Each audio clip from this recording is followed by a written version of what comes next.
मेरा अब्दुल ऐसा नहीं है, मेरा अब्दुल अलग है। अगर आप सभी सोशल मीडिया का इस्तेमाल करते हैं तो ये लाइन आपने बहुत बार किसी पोस्ट के कैप्शन में या किसी कमेंट में लिखी जरूर देखी होंगी। और अक्सर ये लाइनें क्यों बोली जाती हैं इसके बारे में भी आपको यकीनन पता ही होगा।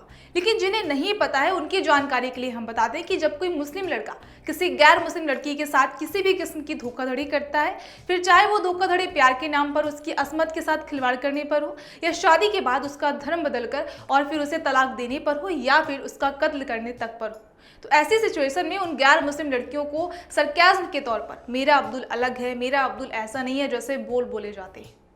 खैर, इतना तो आपको समझ में आ गया होगा। अब चलिए आपको इसका एक उदाहरण देकर समझाने की कोशिश करते हैं।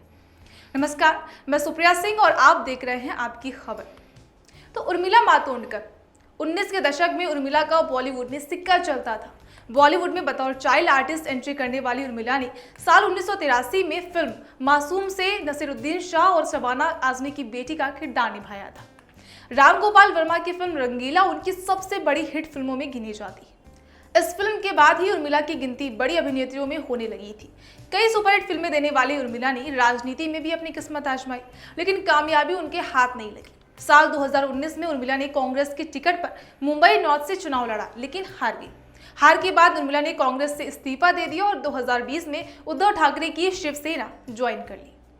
अब 2019 में उर्मिला मातोंडकर ने चुनाव आयोग को दिए गए अपने हलफनामे में संपत्ति की जानकारी दी थी। उस वक्त वो कुल 68.28 करोड़ रुपए की मालकिन थी। चुनावी एफिडेविट में उन्होंने अपने पास 40.93 करोड़ रुपए की चल और 27.34 करोड़ रुपए की अचल संपत्ति दिखाई थी। खैर, मामला उनकी संपत्ति या उनकी फिल्मों से लेकर नहीं है, बल्कि उनकी मैरिड लाइफ पर है। दरअसल उर्मिला ने साल 2016 में अपने से 10 साल छोटे कश्मीरी मुस्लिम मोहसिन अख्तर संग शादी की थी। लेकिन अब खबरें हैं कि उनकी शादी में सब कुछ ठीक नहीं चल रहा है और उर्मिला ने तलाक के लिए अर्जी डाली है। हालांकि इस मामले पर अभी तक ना तो उर्मिला की तरफ से और ना ही मोहसिन की तरफ से कोई रिएक्शन सामने आया। दोनों ने चुप्पी साधी हुई है। दोनों के अलग होने की वजह भी सामने नहीं आई है। लेकिन उर्मिला मातोंडकर और मोहसिन अख्तर मीर 8 साल की शादी को क्यों तोड़ रहे हैं, ये सवाल अभी सबसे बड़ा बना हुआ है। टाइम्स ऑफ इंडिया की एक रिपोर्ट के मुताबिक उर्मिला ने करीब 4 महीने पहले तलाक के लिए अर्जी दी थी।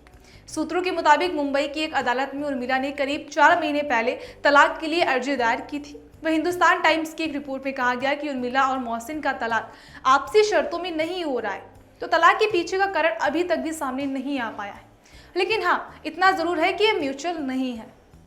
आपको बता दें कि हिंदू धर्म में शादी को जन्म जन्म का बंधन माना जाता है। तलाक जैसा यहाँ कोई कॉन्सेप्ट नहीं है। हाँ, अब ऐसा भी नहीं है कि हिंदुओं में तलाक होते ही नहीं है, लेकिन हाँ, अगर हम कंपेयर करें तो मुस्लिमों में तलाक के मामले ज़्यादा निकलकर सामने आते हैं। खासकर जब बेवियां हिंदू धर्म से हों तो तलाक के मामले और ज़्यादा हैं। बहरहाल, हम अपनी तरफ से साफ कर दें कि इंटर रिलीजन या इंटर कास्ट मैरिज के कॉन्सेप्ट को हम भी सपोर्ट करते हैं। लेकिन एक ही धर्म की लड़कियां आखिर कब तक धर्म विरोधियों के चुंगल में फंस कर अपनी जिंदगियां उजड़वाती रहेंगी? सवाल सबसे बड़ा है।